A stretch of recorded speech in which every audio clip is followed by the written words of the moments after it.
మొన్న జరిగినటువంటి సంఘటనలో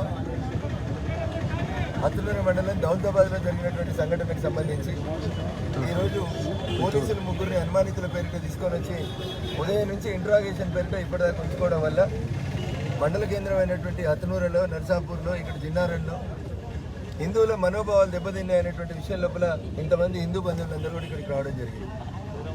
నేను పటాన్చెరు డిఎస్పీ గారిని కలిసి చాలా స్పష్టంగా ఒకటి చెప్పాను.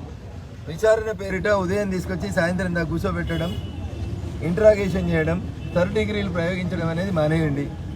టెక్నాలజీ పెరిగిపోయింది. మీ దగ్గర ఉన్న వీడియోలు ఉంటే ఎవరన్నా దీంట్లో మీకు అనుమానితులుగా కనబడితే మీరు చెప్పండి, మేమే వాలంటరీగా వస్తాం. ఎందుకంటే హిందూ మతంలోనే పరమత సహనం ఎక్కువ ఉంది. అంత పెద్ద సంఘటన జరిగితే కూడా ప్రపంచమంతా రాముని రాక కోసం ఎదురు చూస్తున్న తరుణంలో అల్లరి ముక్కలు చిల్లర పనులు చేసి హిందూ ముస్లింల మధ్యన ఒక రకమైనటువంటి వాతావరణాన్ని చెడగొట్టే పని చేస్తే కూడా ఆ రోజు కూడా ఇంతకంటే ఎక్కువ పెద్ద సంఖ్యలో హిందూ బంధువులు ఉండి సంఘటన తీవ్రతరం కాకుండా కాపాడింది ఎవరంటే మళ్ళీ హిందువులే కాపాడింది.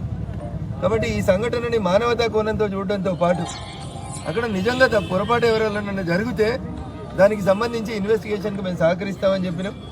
ఈరోజు ఉదయం ముగ్గురిని ఎవరినైతే తీసుకొని రావడం జరిగిందో మిత్రుడు మహేష్ని మామూలుగా రమ్మని చెప్పి పోలీసు వాళ్ళు చెప్పినప్పుడు కొంతమందిని రమ్మన్నప్పుడు అందరూ కలిసి వచ్చినారు. దాంట్లో అనుమానితుల పేరుతో ఉదయం నుంచి సాయంత్రం దాకా వాళ్ళని వేరే పోలీస్ స్టేషన్లకు దింపుదామని కొంత పోలీసు వాళ్ళు ప్రయత్నం చేసినప్పుడు హిందువుల ఐక్యత ఆ ముగ్గురిని ఈరోజు కాపాడడం జరిగింది. భవిష్యత్తులో కూడా మేము ఇప్పుడు డిఎస్పీ గారికి చెప్పడం జరిగింది, ఇన్వెస్టిగేషన్కి ఎప్పుడు పిలిచినా సహకరిస్తాం. తప్పుడు కేసులు పెడితే చట్ట ప్రకారం ఎదుర్కొంటాం. తప్పుడు అక్రమ కేసులు బనాయించి ఎవరినో మెప్పించేందుకు, ఎవరినో అప్పీజ్మెంట్ చేసేటువంటి ప్రయత్నం చేస్తే ఖచ్చితంగా ప్రతిఘటన తప్పదని చెప్పి పోలీస్ అధికారులకు కూడా చెప్పినాం.